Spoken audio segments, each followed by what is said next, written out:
It is invigorating being asked personal questions. So what inspires you, Brandon? What inspires me? Well, let me tell you what inspires me. Please. Yesterday, I was texting you actually yesterday, telling you that I was going to a baptism, and I Oh, want that's to talk right. about baptism today. I Nice. gotta say, every time I watch somebody do a baptism, I just feel all teary-eyed, Mm. and it's in the idea of what inspires me. Like, there's a lot of things we share about this inspires me and that, and sometimes it's like, yeah, like the air inspires me because it's cool and like whatever. But I don't like cry thinking Yeah. about the air or like fire or But when I go The elements. the elements or Water. I don't cry fire nation. I don't I was hoping like, you'd get that. like I love I love all these different things, and I think they're inspiring. But I think baptism is one of those things that inspires me to a really high degree of inspiration.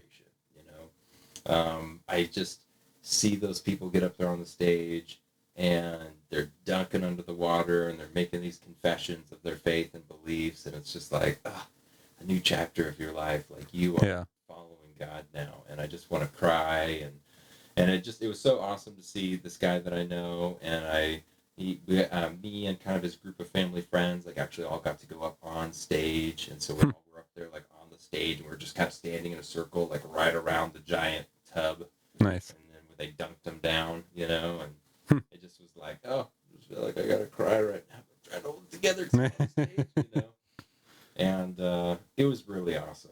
I loved it, but it just makes me think about baptism, Yeah. and it was really, we talk a lot about symbolism here, and I think that, there's definitely a symbolism angle, and I want to go down that track as well. But I think that also it's just so cool that people have these like very visceral public demonstrations of I am changing my life right now. Yeah. Like sometimes people make these changes in life that's like, I've decided that I'm going to be a healthier person and wake up early and exercise more, And it's like, okay, cool. Okay. And nobody makes like too big of a They deal about cut out it. sugar in their life and they don't really tell anyone, but it's like it's still transformative and whatever, but it's not public. Yeah, it's not like super public, but then if you see them like 6 months later and it's like, man, you really trimmed down, or like you built some muscle, like you look good, man, whatever. Yeah. But, people don't make a big public thing like, I am going to jump through a hoop of fire in a public audience of 400 people, and I'm going to have tons of people take photos, and like, thus, I shall wake up now at 6 I no longer smoke cigarettes. It's like, you don't make a big deal about that, Yeah. But then with this like spiritual change, like, hey, I decided to change my religious views a little bit, and like, here's my new spiritual thing. Or a lot of it. It's like, yeah, it's such a significant thing that there's this really significant like ceremony that goes with it. And I actually love that ritual aspect of it. I really love the like, we are going to symbolize this with a really significant ceremony. Like people graduate high school and college, and you get married, and there's like ceremonies in life that you have. Mm-hmm. And I think this is one of the ceremonies of life that I actually love the most. One of those like life rituals that I really find inspiring. Yeah. Yeah, no, that's that's what I'm looking to with the Orthodox, is being baptized again. Yeah. I'm like, bring it on. What kind of baptism do they do? Are they like sprinkling you with water, or they just take you to a river and dunk you in, or what do they do? Do you know? It's a good question. Probably a river, but they might have the tub in the back, or I mean, they don't have one there normally, so they would have to get one or something. But yeah, I don't know. I'm kind of like just going to learn. Wednesday is when I'm starting to actually learn about the process, so and see what it all involves and if I'm really on board or not. Oh yeah, but you still feel hesitant? I mean, I think it's just always wise to not just blindly follow something, Okay. So there might be some fine print that's like, once we baptize you, you have to give us your blood donations weekly. weekly. That's what confessions are. You must confess your blood into this bowl. Eucharist, okay, the juice is... Yeah, we're gonna let you know a little secret. So yeah, no, I mean, yeah, I totally like what's going on, so I have no qualms or anything, but I don't know, like I want to make sure that, and not even just for my sake, but for their sake, like I don't want to be part of something that's like I'm not cohesive to, so it's like if I'm taking away from that overall system, by like my participation or whatever. Like I don't want to be a detractor to something good that people have going on. If it's like I'm just a little bit too much for a free spirit, and they're like that's not going to work, Yeah. or something like that. Unbaptize me. Yeah. Dry me off. Oh my gosh, yeah. Yeah. So, but yeah, I think baptism's super cool. Like it's feels like a rite of passage in some way. Oh yeah. Yeah. Right. Rite of passage. Yeah. It's Yeah. like you've been baptized. You're one of us now. Yeah. Join the cult. Yeah. So does this baptism, did this have like something, because there's like, these pivotal moments and marked by ceremonies. It feels like a lot of times, the more impactful they are, it's because they've had more leading up to it. In this type of baptism, was there like something leading up to it, or was it just like a spur of the moment thing? No. He definitely was built up to this, and I think I had talked to him, I don't know, several months ago, and knew that this was like something he wanted to do. And I definitely think he's been making a lot of steps for like big changes in his life and growing closer to God. So I think that this was sort of that cherry on top. Like I've made all these changes. I've committed to following God. I'm plugged into this church right now. I've really changed my life. And to like show everybody that like, hey, almost like graduation of I have changed. Yeah. I'm doing this baptism. It's not like I want to change. Let me get baptized first, and then I'll change after that. This was like I have changed. Yeah. So I think that was his situation.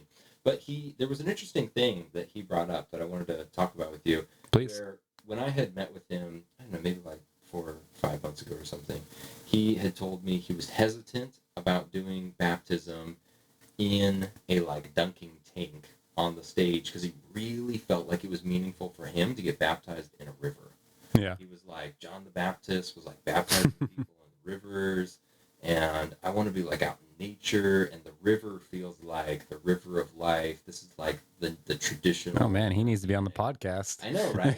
And he was like, this is like the real way to get baptized. It's like a river or something. And I mean, when I got baptized in the ocean, which now it's like, oh no, I got baptized in the chaos waters of death. But maybe that's more real, because it's like, baptism is like going into death. And it's like a flood. It's like maybe that was the most real. I don't know. But it kind of made me think, like, I wonder, because when I think about creating, I got baptized in a jacuzzi. What does that say about me? I think a lot of people get baptized in jacuzzis, man. I think that's like pretty normal. But it just made me think, with a ceremony, if you're trying to make it very like ritualistic, you're trying to follow tradition, you're trying to make it something of significance, and especially like right now, it's in the summer, like it's hot, there's not really a big issue with let's go out into the river. Like it's not like it's super cold or anything. Yeah, you're not doing any Wim Hof methods. I know you're not hyperventilating or whatever, but it just made me think, like, well, pros and cons here. Like, why wouldn't you go for the more sort of like ritual significance, the more like celebratory symbolism with that, just for convenience, And I guess I was kind of gonna lay the question on you: if you could choose, like, I want to go in a river, ocean, lake, some kind of like natural water, or I'm gonna just like be up on the stage in like a tub. I don't know what, my friend's opinion was he would prefer the river, but because he felt like he didn't have an option to do that with his home church that he went to, because they just didn't do that, he just said, I'll just compromise and do their like tub thing on stage, because the pastors don't do a river thing. Yeah. But like for you, if you could choose, do you feel like you'd have a preference? Oh, 1,000%. Yeah, I wouldn't. No offense to anybody, but I wouldn't do the tub. You wouldn't do that. Yeah, if I had the option. I mean, even if like I had to go talk to a pastor and be like, "Can I do a private baptism or something?" I'd say like, give you some extra money here. Yeah, whatever you need. Babysit your kids for a week or something. I don't know, but yeah, no, I think the river seems to have like the most significance to me, just because, like you said, river of life, and then there's like then kind of an idea of like a river being one direction. And so it's like when things are washed away, which is why all the companies dump chemicals into the river, because they get washed away. No chemicals here. They're all downstream. Yeah. Our water's fine coming in. So it's like there's this, if you're truly like washing sin away in some regard or whatever, or like the old nature, then there's like that significance of it being like washed away and being gone. And then it goes out into the chaos waters of the sea where everything percolates and condenses, and there's a bunch of symbolism there. But yeah, I think river for sure. Now, I totally agree with you. I would prefer the river too. I mean, I did the ocean. To me, like, natural water is like the way to go for baptism. But here's the question, okay? Because you were talking about maybe we got to do like a private thing. But then, and this is the question I was talking about with my friend, is it's like, well, what if it's just you and the pastor and maybe a couple people? Yeah. Is that still sort of like a public demonstration of baptism, you know? Because you're sort of like making a declaration to the people that like, hey, I am now believing this thing. Yeah. So it's like, should you also be trying to do it in front of the largest audience possible? In which case, if you did it at church in front of like 400 people, that's your audience? Or is it like, I just need one or two witnesses, who cares after that? You know, like, how important is that to you? I think that crowd. I think that's an amazing question. For me, the crowd is irrelevant. Like, well, okay, a crowd is irrelevant. A community is very relevant. So, good way. like, you know, if it's just like at a Protestant church, it wouldn't really faze me, because it's like there's no, you know, people will be there one week and gone the next, you know? So it's like, it doesn't really, at least in my experiences, never felt like my community. You know, I never really felt like people were kind of in it together. Like, they were in it as long as it was convenient or met their needs, but it wasn't like something that people ever just like became their home, I guess, you know? And it was like, the coffee's good. yeah, or it might have been their home because they had like, you know, good social connections or something. And it's like, well, I'm just invested here because, you know, people, and I know that's a form of community, but it never felt like there was anything more than that. You know, it's like if anything went wrong at a snap, people could like leave basically. And I mean, don't get me wrong, in Orthodox people could do that too, but it just feels like the buy-in's a lot higher, and that people that are there, like the community is an integral part of the experience, but it's people are there for something higher than even the community. The community is just like an outpouring of your commitment to like this way. And so to me, I guess in that regard, like being baptized in front of a group of people, it's like I know those people are all on the same page. Like they're all kind of trying to be, you know, basically that, yeah, it is much more of like, it feels like much more of an initiation. Because like, I think you could be baptized, you know, with a pastor and be your soul's, it's good for your soul and right for your soul, you know? But to get that connection, it's like, I feel like in that context, that connection becomes much more stronger with people that are like, you know, there because of that bond and because of that connection, I guess. Whereas I wouldn't feel that necessarily in a more like evangelical church. Like I wouldn't feel like more connected after I was baptized. People would come up to me and probably say like, yeah, it's cool. Good for you, man. You know, but it's like, there is just some element that would be missing, or that's seemed missing for me, I guess. Yeah.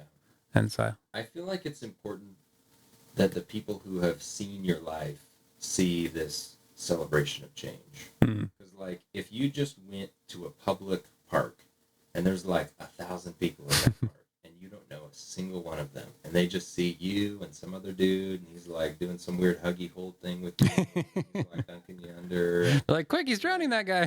give a hug, and they're gonna be like, I don't know what that thing is, but it's kind of weird, and I don't know what that's about. It's a little locked up. No, hide my kid's eyes. You know. But then if you have people who know you, they're like, I knew that guy when he was different, and like now he's like changed, and there's something different about his life, and he believes this thing, and they're like, I see the change, and I see now that he's like committed. He's like sealing this change that he's doing right now. And so I totally get what you're saying. Like if you have that community of people who know you, then they can like appreciate the celebration. I think it means something to those people. Yeah. Especially for people who maybe don't believe that same thing, for folks who aren't Christian, then they look at that and it's like, wow, now I feel like I'm maybe connected to this person's change in a way. Like I'm almost like experiencing this change and I'm like getting it a little bit. And I feel like that's a huge message to people who don't have the same beliefs. Yeah. I think that's really powerful. Well, I think there's a lot of things like that where it's, you know, kind of initiations into other kinds of groups and stuff that are similar where, you know, it's not even like you almost need to do the physical action in order to be accepted, you know, or something like that. You know, it's like you could, like if you don't, there'll always be this like thing hanging over your head that people will be like, oh, it's just a little different, you know, or like, I don't know. It's just one of those funny like human things that's, you know, it seems kind of arbitrary, but until you like participate in the action, then it's like you're always going to be marked as a little different. Yeah. Which, I mean, again, maybe that's a pro of like more evangelical churches, is like there isn't really a marker if you were baptized or not, you know. And I don't know to what extent there is in the Orthodox either, but yeah, it's just like, yeah. And then the idea of like, even like anytime you know, add that mark to yourself or like, you know, take that action, you know, it's kind of increases your holiness in some sense, which is like, you know, the idea of holy being, you know, set apart. And so it's like anytime you set something apart further, it becomes holier in some sense, you know, or unholy, which is like set apart in the opposite direction, you know, whatever your scale is. But yeah, so it's like, you know, you have this idea of, you know, taking steps to like further yourself from whatever it be, the world or the, you know, different ways or whatever. But yeah, anyway, one question I had was, do you think that baptism, because you've used it in the context of a lot of like change and stuff, do you feel like people might have been on that road for like a long time and their life doesn't like, or do you think baptism is always accompanied by radical change in a person's life? Well, I think it's a change in beliefs. And assumably, if somebody's changed their beliefs, then their behaviors would change as well. But I don't Yeah. know if that always has to be radical. Hmm. You know, like I think that, like in your case, you know, you're switching from like a more Protestant to an Eastern Orthodox, and I feel like that's not like a hugely radical change. It's not like you're going from I was like Satanist and now I believe in like Eastern Orthodox. It's like okay, Yeah. you know, there could be like some pretty massive changes there. I definitely think that like yours is making changes, but radical, like what does radical mean? You know, so Yeah. I think it's more just like changes of beliefs, and I think that there are changes of behaviors. Like you do change your behaviors, you know. Sure. It's like that's just part of it. You know? Yeah. So what if someone's been like a Christian for 5 years before they get baptized or something? Yeah, I think that It's would be like, fine. Yeah. yeah. You know, like, I mean, do you like see, would you see like, would you expect to see radical change after they've been baptized at that point? no, because I feel like the baptism is just them expressing to the public that like I have changed Hmm. at some point in my life. I have Yeah. made a change. And Interesting. I think people could even baptize. So it's like almost pointing to the moment of conversion or something. Yeah, it's like pointing to. I don't think it has to be like when I was baptized, now I am changed. I think Hmm. you could be baptized, and it's like that's pointing to a change that happened. Interesting. In my life. Yeah. But I feel like you could even get baptized multiple times if you're trying to celebrate that you've made like almost like new milestones of growth in Christ. Hmm. Not to say that like you have to get baptized like, oh, I like really have grown in the Lord this past year and I feel like I've really made some sacrifices and changes and it's like, man, I've gotten to kind of a new level of maturity in my faith.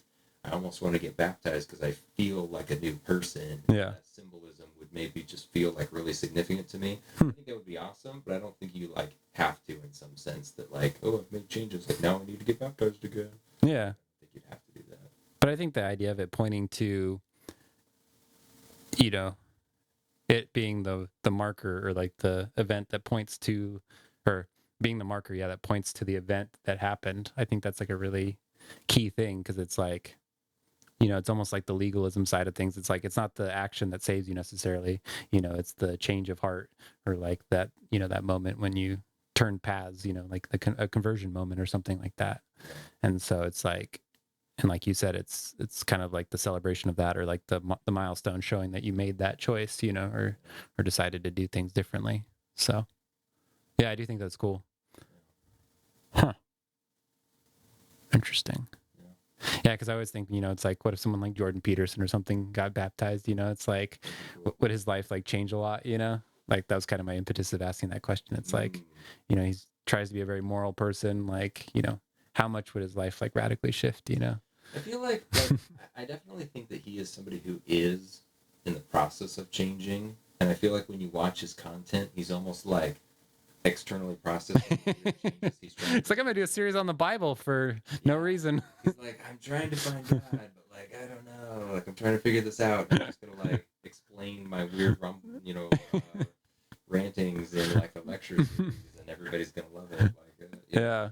But yeah, it's like I think he would have to come to a point where he's like, this is the change I want to make. My mind is made up. I am sticking to this particular belief system, and now that I'm in this, I'm gonna go full force and commit with this baptism. Well, yeah. I mean, again, if it seems like if the change comes more from, or the change happens and the baptism is more like a symbol of that, like it almost seems like the change is going to happen regardless. And then the baptism is more like you were saying, where it's like you want to celebrate with your community, or like, you know, kind of gain that solidarity with people. And, you know, it's like be up on stage and kind of share those moments where it's like all the work that was put in up to that point, you know, is recognized and like celebrated. Huh. That's cool. There's my thoughts on baptism. Yeah. Would you ever get rebaptized for anything? Yeah, I would totally get rebaptized. Yeah. I've actually, so I've known quite a few people who've gone to Israel. And when they go to Israel, they go to all the holy sites, and then they end their trip by doing like a baptism. That's like, I've been on the same ground that Jesus walked, and I'm going to like rebaptize myself. That's sick. Yeah, it definitely is level 4 of the Christian. Once you go to the Holy Land, you know you're a real Christian. Oh gosh, yeah, that's how the crusade started. Kingdom of Heaven. Yeah, that's right. Yeah. We kill people. Deus Volt. I mean the Holy Land. Yeah. Yeah, no, it's Now we just take their oil. Yeah, that's right. Take their oil. Yeah, that's what it is. No, I definitely think that there's like good reasons to get baptized. Like I could totally see myself getting baptized with my wife at some point. I think it would be super special if we got like baptized together in some either a significant place or a significant like milestone or season of life in some way. Yeah, it would be cool. I mean, not only like baptism, but even other celebrations. Like if my wife and I got like married again in like 30 years, and like our kids are grown up in there, and they can like see us get married. Or I think that there are certain celebrations that it's worth like continuing the celebration. Dude, you should just have like a super I can't think of the word, but basically like combine all the rituals together, like a super ritual, and just do like renew the vows, get get baptized, our kids again, recircumcised. No, I'm just kidding. No, not that. What is it? Well, graduate high school. Yeah, exactly. There you go. I might have to graduate high school. Pass out diplomas. Just get it all done with. All the rituals again. Yeah, have 80 years worth of birthdays. That's right. Birthday presents I need here. Blow out candles 1 through 80. Yeah, that would be ridiculous. 80 cakes. Yeah. No, but I would be curious to the people listening, watching, you know, leave a comment on YouTube or whatever after you subscribe and like this video. That, nice, thank you. Go ahead and give us your thoughts on baptism. I would be super curious, you know, like when should baptism occur? Would you do it in a tank? Would you do it no later than 30 days from date of conversion? That's right. The date of conversion that has to happen. It's like how the DMV would do it. Yeah. Man. Or else we will fine you. What does the crowd need to be like? You know, all kinds of things like that. You know, let us know. Yeah. Interesting to hear what people think. Yeah, maybe your own stories, or people's baptisms you've been to. Maybe. I know my dad will love this topic. So. Right. If you know us, just text us. Actually, no, put it in the comments because we need that. Because God bless the algorithm. Let the algorithm be baptized. Yeah. So okay. What inspires you, Paul? That's a great topic. I don't know if it inspires me, but I'm curious about it. It doesn't make you cry? No. I mean, out of frustration, maybe. No, I'm super curious about audiobooks right now. Oh, yeah. And so I'm going to farm your brain for thoughts about audiobooks. I have probably listened to like close to 200 audiobooks. Yeah. I'm an insane audiobook file. Okay. Yeah, nice. I was hoping, to hear you say that. Yeah. And so that's why I knew I was coming to the source That's right. for audiobook information. You are coming to the audiobook source. The fountain of all good knowledge. Yes. But yeah, so I kind of was chatting a little bit about this like pre-podcast, but basically I get in my way a lot creatively. And so in order to not do that, I would like to start putting out my work, but do it in a way that's accessible to the most amount of people. And so it seems like just through various means, both YouTube and kind of audio format is a very convenient way for people to consume content, whether it be short form or long form like this podcast. And so, yeah, I think we're getting to the point, even with technology, where it's not even that much harder to do things online with video and audio. I was showing Brandon actually, a buddy did a text-to-voice AI trained voice, and so it was able to actually read out his script pretty darn well with a lot of like inflection and stuff. So I think we're getting to the point where you can have pre-trained voices with like humans training the actual AI with their voice. And then once it's captured, you can kind of use it for any book or whatever. So, or you could just have me read it. Well, He walked into the room. Dude, so that's the thing. Said, I am lord of this room. Anyway, no, you probably don't. No, but that's the thing. All you'd have to do is like read like 20 minutes worth of. And it would just steal my voice. Yeah, exactly. It would capture all the inflections and it's like a face stealer, but for your voice. Yeah. And then you go mute after that suddenly out of nowhere. No, I'm just kidding. Yeah, and so not even on this podcast anymore. Podcast, we're not doing video anymore. Just video. Yeah. This whole thing is dubbed by AI. All your jokes are so great. Over here, like typing off to the side. What Brandon Bot's gonna say. But yeah, so dude, like, and you just know, like, people are gonna train like, Gandalf's voice or something, because it's like there's 3 hours of Lord of the Rings footage. I don't know actually how many lines he has, but if it's enough, you train off that, and stuff like that. But yeah, so like it's gonna get to the point where you can pretty much have anyone's voice you want, especially as people make more and more content, on the internet. That's why people are able to make like those Joe Rogan Bionicle meme videos and stuff, and like Jordan Peterson plays Minecraft, because they have so much of these people's voice to work with. So anyway, so yeah, I was thinking like it's gonna get easier to do that. So let's go over some pros and cons of audiobooks. What's a big pro for you, dude? What is a big pro of audiobooks for me? Well, first of all, I definitely am inspired by audiobooks. Never frustrated, and I don't know if I cry, but I do love audiobooks. I think a big pro for me is that it's easy to do audiobooks while multitasking other things, and so it's just time efficient. And I mean, you can't multitask everything. I can't be like, replying to emails and listening to audiobook. Like I can't do that. But I could easily listen to an audiobook and wash my dishes, exercise at the gym, go on a walk outside, which I really like. Talk to your wife. I'm just kidding. Honey, are you kidding?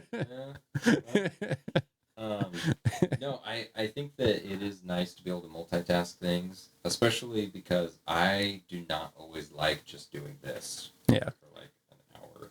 It hurts my neck. My arms get tired. I'm always like, my eyes sometimes get tired. My eyes get like eye fatigue of reading it.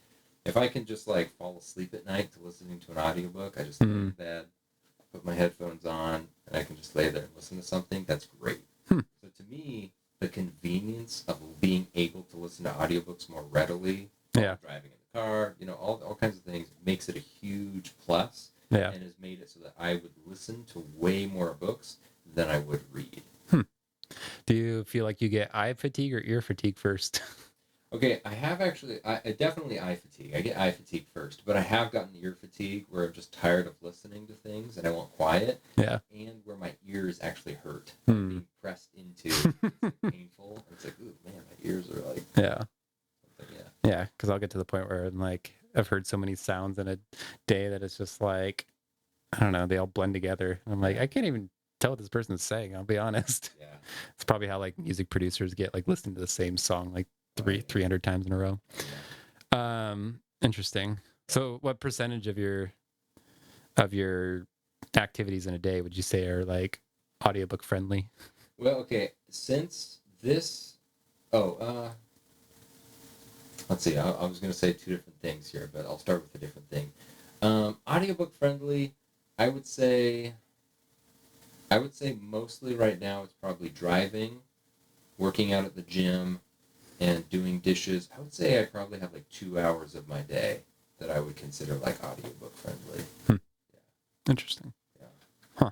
But it is tricky sometimes because you have to make sure that, like, I don't necessarily want to listen to an audiobook unless I'm going to be able to listen to like 20 to 30 minutes of it at least. That was going to be my next question, yeah. Yeah, because it's like, if I'm like, I'm going to sweep the floor for 5 minutes, it's like, well, okay, if I only do like 5-minute snippets, I'm going to get kind of lost and it jumps around and it's hard to capture everything. Like, typically, I want to listen to like one chapter or one like section that I know is one continuous thought. Mm-hmm. It's like, okay, this chapter is like 15 minutes long, so I'll listen to that whole 15 minutes and then I'm going to pause after that. Yeah. If you pause in the middle of a chapter, sometimes it's too hard. You pick it back up again, and you're like, what was he talking about? I don't remember what this was, right? Exactly, yeah. And that's always been my hesitation with like getting into audiobooks. It feels like this is how you can tell I'm a commitment phobe. But like I don't want to like be like start something that I can't pause, you know, or whatever. It's like I have to watch 15 whole minutes of this. Like I don't know if I can commit to that. Yeah, and I mean, I gotta say, sometimes I've listened to stuff where it was just so good I couldn't put it down. I mean, there's been a couple books I've read, quite a few books I've read, where I have completed the whole audiobook in like a day or two. Because I just could not. I mean, sometimes I even stayed up until like 4 in the morning. Oh, wow. Listened to something where I thought like, oh, I'll fall asleep. And it's like, this is so interesting. I'm like just awake, like, okay, I'm going to turn this off after the next chapter. I got to hear about scapular pain. I have to, it's crazy, yeah. And so, I definitely have done a lot of audiobooks that were really good, where I surprised myself with how much I wanted to listen to it.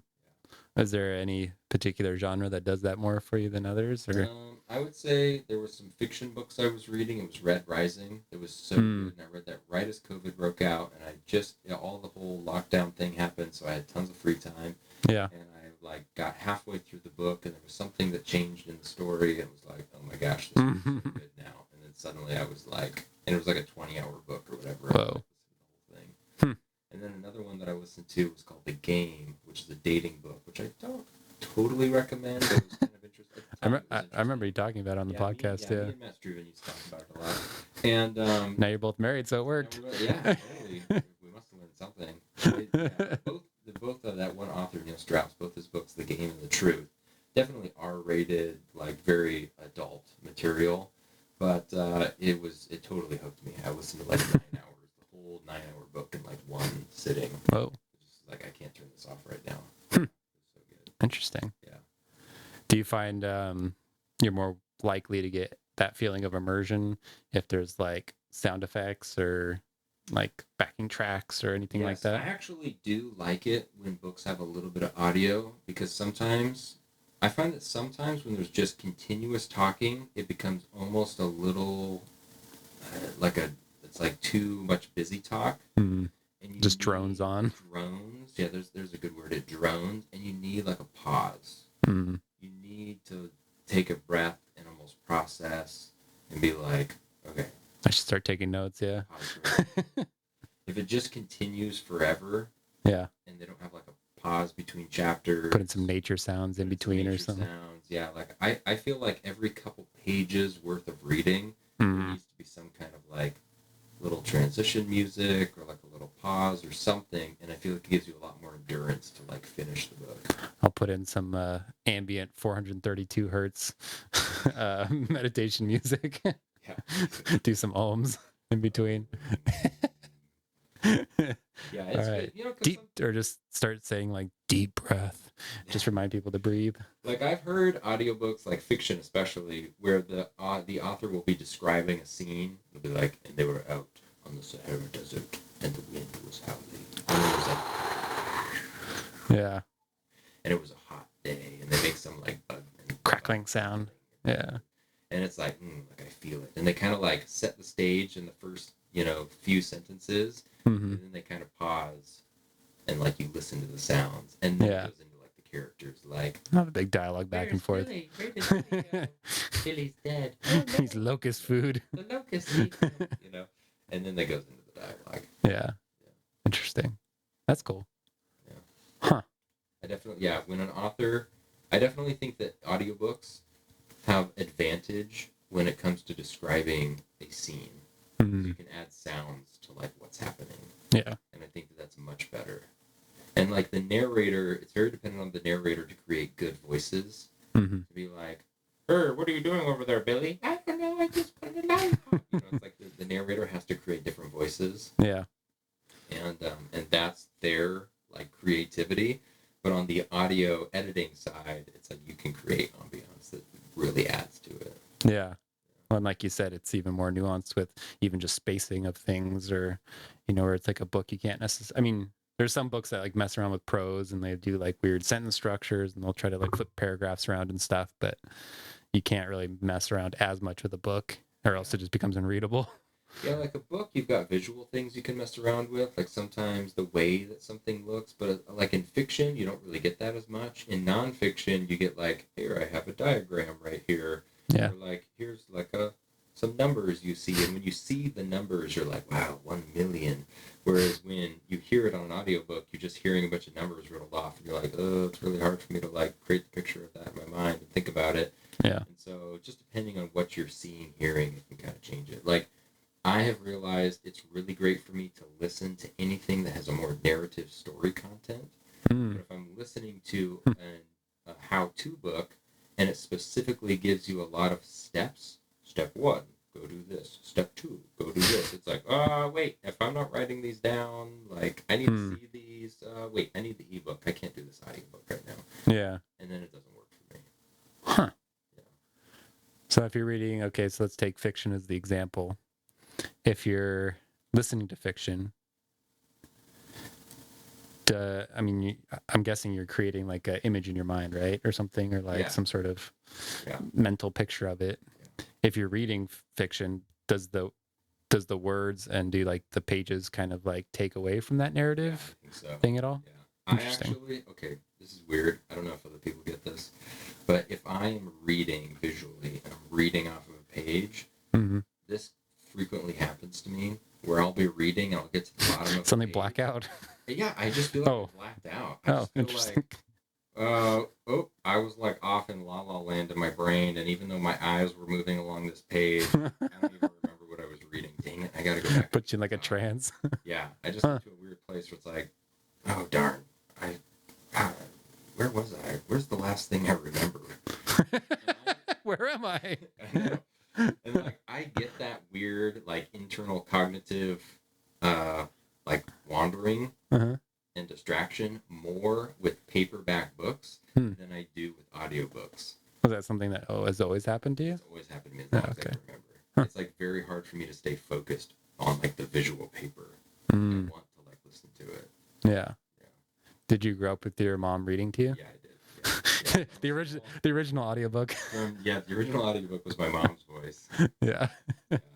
That's funny. Same. So yeah, I mean it makes sense because that's how people like basically learn to read, is like they're always getting their parents to read them stories as a kid, and like so like people think the audiobooks format is so strange or like foreign to us, but it's like that was the original way stories were told, was audibly, and it was like the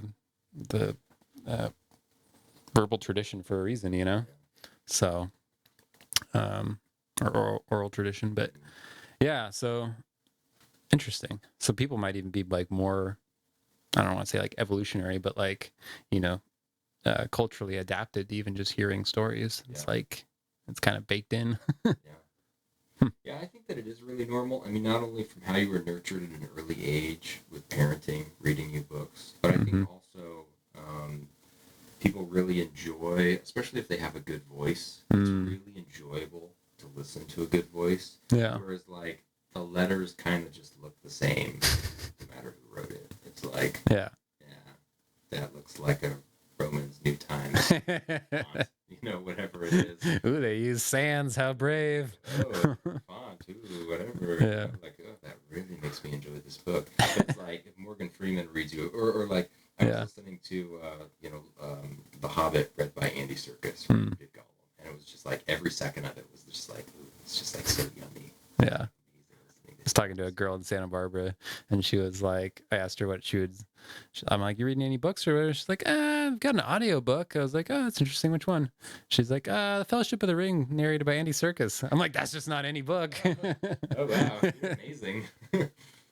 Yeah. Yeah, I know. She was super cool, but yeah.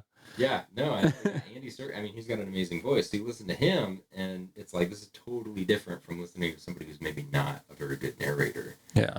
And it definitely makes a difference, I think. Yeah. Like, I've actually listened to audiobooks before where I showed it to my wife and was like, hey, listen to this audiobook. And she's like, their voice is whiny. I'm out. And I've had the same thing, too. Like, there's been a few things I've listened to where it just sounded like the automated robot computer reading something off. And then that person said this. And it was like, oh, this is really hard to get through this. So I can't do it.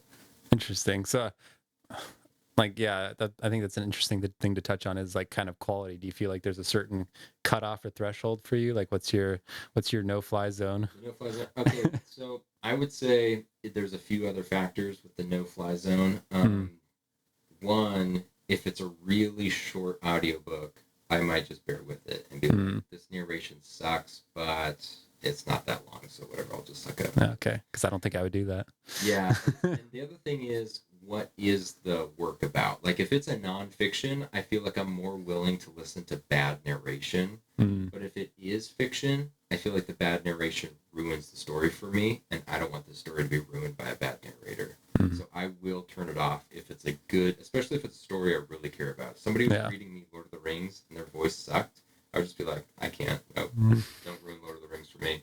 No more. What is this, heresy? Yeah. What is this? Interesting. Yeah. Okay. But if it's like a totally novel story, you're more willing to give it the benefit of the doubt. Yeah. Like, or whatever. Bear. If it was like a weird short fiction or nonfiction story or nonfiction writing. Yeah. That was really short. It's like a 2. Pee Wee Herman could be narrating it and you wouldn't care. Yeah. Bob Dylan, whatever. Doesn't he have a good voice? Yeah. Debatable. I've never actually listened to him, so I don't know. You haven't? Oh, No. we'll listen to him afterwards. Okay. And then you can decide. Maybe I'll train an AI with his voice. Okay. Maybe I'll train an AI with his voice. Yeah. I don't know if I'd listen to that book. That's fair. Maybe Rob Schneider. Oh, man. I think what you should do is take Ian McKellen and mix his voice with Morgan Freeman, and then do that as your AI. Interesting. Yeah. Huh. I wonder how blending would work. Yeah. Yeah, that's what I think it should be. You should come to our AI meetup this week and pitch it to the people. Yeah, pitch it to people's. Yeah, see what they think. I'll send my hologram AI to you. Perfect. I think they'll respect that more. Yeah. Interesting. Huh. Yeah. Actually, I like the idea of it just being kind of like everything's moving back to oration, you know, where it's like, that's how we started out as a species, and then that's how we're going to like end as a species. We're going to end with just instant download to my brain. That's how it's going to end. Ooh, I know Lord of the Rings. Yeah. I could see that too. But there'll always be like the countercultural that'd be like, I still listen to audiobooks. And they're like, what a rebel. I still listen to stories around the fireplace. You heretic! Right? It is interesting with storytelling in just modern times, like, you know, that Jonathan Peugeot guy I listened to. Now, I used to bring up AI every episode. Now I'm going to bring this guy up. Yeah, every episode. But he started doing this thing with his family where like once a week, they'll all write like a short story in a day, and then they like spend the evening all just reading each other's like short or narrating their own short stories. That's cool. Yeah, right. And just kind of giving each person kind of a spotlight, a chance to like be creative and be heard and like work on their kind of like public speaking skills and stuff. So it's like, oh, that's super cool. But yeah, just another way oration's coming back and like stories in general. So, but yeah, I think I'm definitely gonna move forward with kind of the audiobook side of things and try to experiment. So you might see some stuff on this channel that you'll regret seeing, but it'll be there. Maybe we'll regret hearing. But yeah, all of it, because it's going to be heavily AI influenced, I think. So hopefully it doesn't turn into swole Harry Potter. My evolution is complete. Yeah. Apparently, yeah. All these AI models, they're all trained on like buff and sexy people. So you can't like get any images out without it being like some jacked or like half clothed person.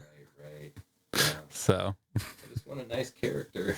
yeah, just give me a good fantasy character, man.